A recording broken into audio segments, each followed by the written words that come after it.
Estamos de volta com o programa Em Minas e agora com um bloco exclusivo para você que nos acompanha aqui no Portal UAI. E é claro, a íntegra dessa entrevista você acompanha amanhã no jornal Estado de Minas. Eu recebo hoje o presidente do Tribunal de Contas de Minas Gerais, Durval Ângelo. A gente segue agora a nossa conversa.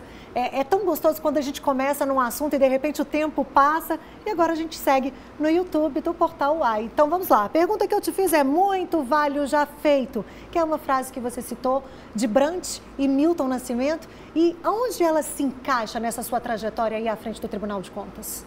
Olha bem, eu estive em Roraima numa atividade final de novembro do ano passado que eu considerei inédita em termos de tribunais de contas. Foi um encontro com povos originários, com povos indígenas, promovido pelo Ministério Público de Contas daquele estado. E lá eu vi um testemunho muito pungente, né? Um palestrante, eu também fiz palestra sobre a Comissão de Direitos Humanos da Assembleia, a questão indígena e a questão quilombola. Eu ouvi de um palestrante que, certa vez, professor de Roraima, que ele foi perguntado pela filhinha de 7, 8 anos, fez uma pergunta daquelas que só crianças que fazem, né? Que extraordinária. Na saia justa. Chegou e perguntou assim: pai, o hoje é amanhã? E aí ele pegou, falou que ele se preparou, estufou o peito, que ele ia dar uma resposta teórica para a filha dele, né? Talvez falar sobre questão do tempo em Santo Agostinho, né? Em outros filósofos, não, que hoje não é amanhã, hoje, o que é hoje, o que é amanhã, talvez falaria do futuro. Aí ele pensou um pouco e ele disse: não, filha, hoje é amanhã, tá? Hoje é amanhã. Então eu acho que nós temos muitas tarefas urgentes para a gente pensar se mais vale o já feito. Por exemplo, e que não pode esperar muito. A sociedade vive necessidade. Tem um livro famoso, Hoje é Amanhã. Olha, que legal. E a necessidade exige algumas tarefas urgentes. Então nós vamos lançar daqui 2 semanas o nosso plano de ação dentro dessa perspectiva do hoje é amanhã. Quer dizer, vamos continuar o trabalho de muita gente, mas nós vamos fazer levantamento das terras devolutas em Minas Gerais. É um grande desafio. E outra, nós vamos contribuir com o governo do estado no Propag, porque essas terras podem ser incluídas para reduzir a dívida do estado. Terras para reforma agrária, terra para assentar quilombolas, né? Terras que estão sendo ocupadas indevidamente, incorretamente, sem gerar nenhum tipo de benefício ao estado, por grandes empresas. E algumas empresas querem até devolver as terras, né?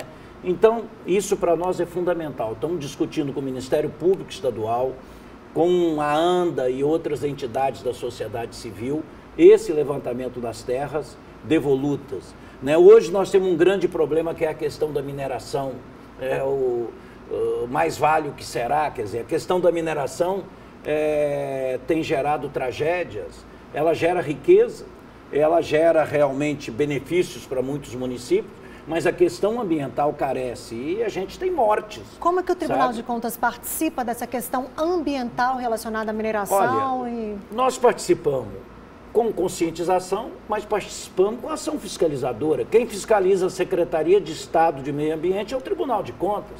Quem fiscaliza a concessão de licenças municipais e de acordos municipais para que haja exploração mineral é o Tribunal de Contas. Nós fiscalizamos o fiscal. Nós somos guarda dos guardas. Então, se o guarda não está guardando bem, quem está acima para vigiá-lo tem que ter uma ação. Então, nós vamos trabalhar. E outra coisa também, no sentido de mobilizar câmaras municipais e a sociedade civil para se prevenir em relação a tragédias, à morte. Eu acho que a gente dizia Mariana nunca mais, aí veio Brumadinho, aí a gente continuou repetindo Brumadinho nunca mais. E é interessante que nesse ponto, o Tribunal de Contas no passado, eu não estava lá ainda, já tinha feito uma fiscalização em Mariana.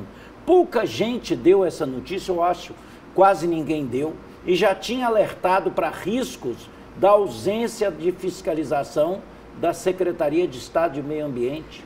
Pois eu digo uma coisa, continuem fiscalizando, porque se vier essa notícia agora, nós vamos dar voz. O Tribunal de Contas esteve lá e falou do risco para a gente evitar uma tragédia dessa. Nunca mais, se Deus quiser. Agora a gente fala um pouquinho sobre a mesa conciliadora.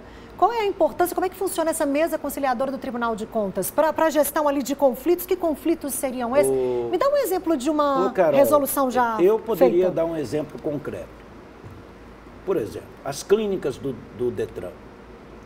O governo do estado, há 2 anos, soltou um decreto permitindo, dentro da tese do livre mercado, que poderia se abrir clínica, quem quisesse, como quisesse, sem ter uma regulamentação.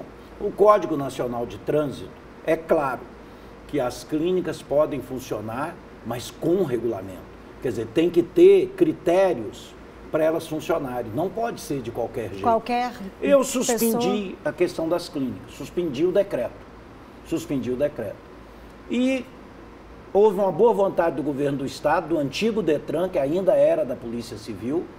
Nós começamos a negociar, depois houve a transição com a Secretaria de Transporte, o órgão que tinha que regulamentar, e nós chegamos ao final, com várias denúncias, com muitas ações, nós chegamos numa regra no final, numa regra que permite abrir, mas principalmente qual é a prioridade? Em cidades que não tenham clínica ou cidades grandes que as clínicas atuais não estão atendendo. A demanda. Então, chegamos num acordo, houve uma assinatura de um termo entre os órgãos que denunciantes, né, o Sindicato das Clínicas, a Associação das Clínicas, com o governo do estado, o tribunal, nós chegamos no consenso. Mas o maior exemplo que nós temos hoje é da Lagoa da Pampulha. O conselheiro Cláudio Terrão chamou governo do estado, Copasa, município de Contagem, município de Belo Horizonte, e pela primeira vez tem um termo de ajuste de gestão, tem uma negociação na mesa de negociação que vai caminhar para resolver o problema do esgoto na Pampulha. E a grande... Estou colocando fé que uma hora então vai resolver. E a grande negociação foi que o Agostinho conduziu dos ônibus em Belo Horizonte. Sim. Que permitiu compra de mais ônibus, a liberação de recursos foi usada e nós estamos conseguindo renovar as frotas dos ônibus. Só que não existia um regulamento legal. Eu criei agora uma mesa de negociação. O coordenador dessa mesa será o conselheiro vice-presidente Agostinho Patrus. Então, o conselheiro... E como vai existir? Pode ter um relator do tribunal de um processo que convide uma mesa de negociação, ou pode ter alguém que está sendo fiscalizado pelo tribunal, propõe uma mesa de negociação. Então, nesse sentido, desde que as partes queiram, como foi no caso dos ônibus, no caso da Copasa, no caso das clínicas do Detran, nós vamos negociar. E eu te digo o seguinte, é melhor, um processo arrasta 5, 10 anos. Rui Barbosa já dizia que justiça tardia não é justiça, é injustiça. É injustiça. E acaba não trazendo benefício para a sociedade. Então, se um processo você pode negociar, que os prazos são curtos para a mesa de negociação, 100, 120 dias, você tem a solução do problema. Quer dizer, se aquele infrator vai repor e corrigir a sua inflação em tempo rápido, se a sociedade vai se beneficiar daquela negociação, então nada melhor. Isso é um tipo assim de justiça restaurativa, né? Você restaura um elo que foi quebrado por alguma injustiça, por alguma violação de direito. Então, isso tem acontecido também na justiça penal, isso tem acontecido em outros ramos da justiça, as mesas de negociações. Então, e o Tribunal de Minas é o primeiro que cria formalmente, o TCU já tinha a sua mesa de negociação, mas dos estados, o Tribunal de Minas é o primeiro que tem uma mesa formal de negociação já há cerca de 15 dias. Então, todo mundo em casa agora está sabendo também que o Tribunal de Contas vai acompanhar a questão dos ônibus em Belo Horizonte, como já acompanhou pelo vice-presidente Agostinho Patrus, e também a despoluição, a conversa sobre a despoluição da Lagoa da Pampulha. Eu fiquei feliz com essa notícia, a gente segue mais um pouquinho. E eu te pergunto agora sobre a questão dos pedágios, a suspensão da cobrança dos pedágios do Vetor Norte, que o Tribunal de Contas teve grande participação. Como é que está essa situação nesse momento? É aí um assunto para se trazer para essa mesa de conciliação? Olha bem, é um processo que está em andamento, que eu vou votar, né? Todos esses processos que eu comentei são processos findos, né? Sim. Então eu posso comentar. Essa questão dos ônibus, eu ainda vou ter que votar. Mas de qualquer maneira, se a Secretaria Sem Infra, a Secretaria de Estado, quiser uma mesa de negociação, ela tem direito. A única coisa que eu decido como presidente é a admissibilidade. Então eu já te adianto que eu concordaria com a mesa de negociação, que você chamaria quem fez a denúncia, que é o bloco de oposição da Assembleia, a CEINFRA, né, e o próprio relator sentariam numa mesa e discutiriam, né? Eu acho que é um problema complexo, né? A gente está vendo a repercussão, e eu não vou me omitir em falar o óbvio, né? A repercussão está sendo grande, né? Até por envolver o tecido assim metropolitano, até pelas as bases são muito próximas de cobrança de tributo, né? Os trechos são próximos e pode encarecer muito a vida do cidadão metropolitano, porque hoje a gente não tem só a cidadania para quem nasce naquela cidade, hoje a gente tem uma cidadania metropolitana. Sim. Problemas têm que ser resolvidos coletivamente. Por sinal, é o espírito de nós termos regiões metropolitanas, né? Para que todos resolvam esses conflitos em conjunto. Eu já te adianto o seguinte, se houver solicitação, requerimento nesse sentido, como presidente do tribunal, eu vou despachar favorável a uma mesa de negociação.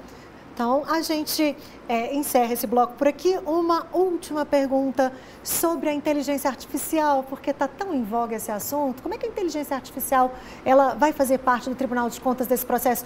É fiscalização? É apuração? Olha, eu, aí como filósofo, né? Eu não sei se é tão inteligência assim, se ela tem essa autonomia, porque ela trabalha com os dados nossos, né? Quando você imagina o seu trabalho como jornalista, ou a produção intelectual que você tem como jornalista, isso vai para um banco de dados e alguém se apropria disso. Uma Big Tech sem pagar direito autoral.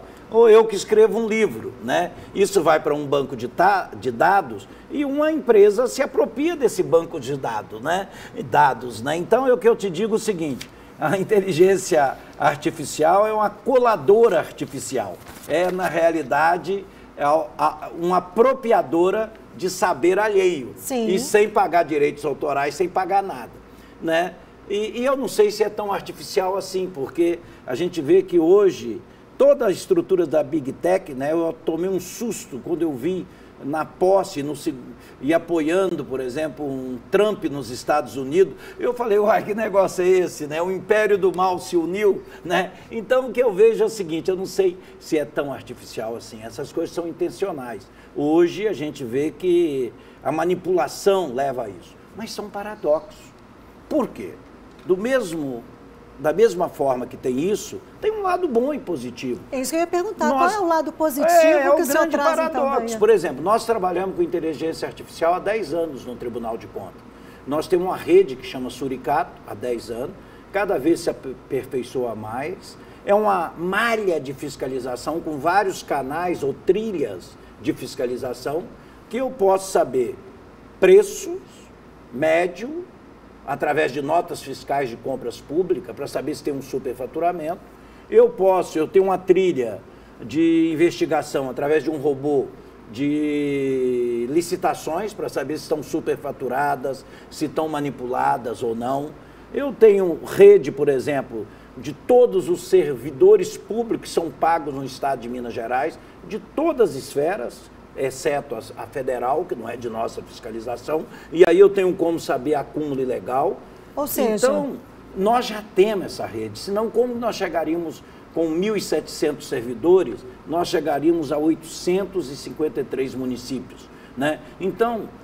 ela já age a favor? Já é a favor. Antes, por exemplo, eu me lembro que um dia eu cheguei, só para você ter um exemplo, Eu chego há 7 anos atrás no tribunal, eu falo, eu queria ver esse processo. Mas eu queria o processo na íntegra. Tem que buscar a papelada da caixa. Não, o funcionário, o Gustavo, chega com um carrinho, né? Eu falo, mas Gustavo, é tudo isso? Ele fala, não, tem mais 2 carrinhos lá fora. Tem mais 2 carrinhos. E hoje resume-se tudo dentro de um arquivo. E hoje eu abro todos os dados estão eletrônicos, você abre. E o que é mais interessante, se eu quero ver se naquele processo tal lei federal está sendo ferida, eu abro uma janela no computador e essa janela me mostra aquela lei ao lado. Então, eu estou aqui fiscalizando, a lei está aí. Né? Então, nesse sentido, isso é um avanço, é um grande avanço. Então, eu acho que a gente vive esse paradoxo. De um lado, uma manipulação, de um lado, uma apropriação de saber que não é deles, mas, de outro lado, pode servir à sociedade. Por exemplo, os avanços de pesquisas em vacinas, né? Como que elas permitiram avançar tanto com o uso da inteligência artificial. Então, eu acho que a gente tem que separar o joio do trigo e temos que ver que tem aspectos positivos e nós vamos avançar muito nisso. Nós estamos criando trilhas novas de fiscalização e vamos dificultar o trabalho do infrator, daquele que desvia recurso público, vamos dificultar daquele que se apropria do recurso público para que a gente possa ter mais recursos para usar nas políticas públicas. Muito obrigada. O Em Minas de hoje fica por aqui. Recebi Durval Ângelo, presidente do Tribunal de Contas do Estado de Minas Gerais. Foi uma conversa extremamente esclarecedora. Espero que para você aí em casa também, para conhecer um pouquinho mais desse extenso trabalho do Tribunal de Contas do nosso Estado. E é claro, a íntegra dessa entrevista você acompanha amanhã no Jornal Estado de Minas. Lembrando que o programa é transmitido simultaneamente, o primeiro bloco ao vivo na TV Alterosa e aqui no Portal UAI, e esse segundo bloco exclusivo para vocês aqui no Portal UAI. Obrigada pela companhia e até o próximo programa. Obrigada, Durval. Eu que agradeço. Foi ótimo.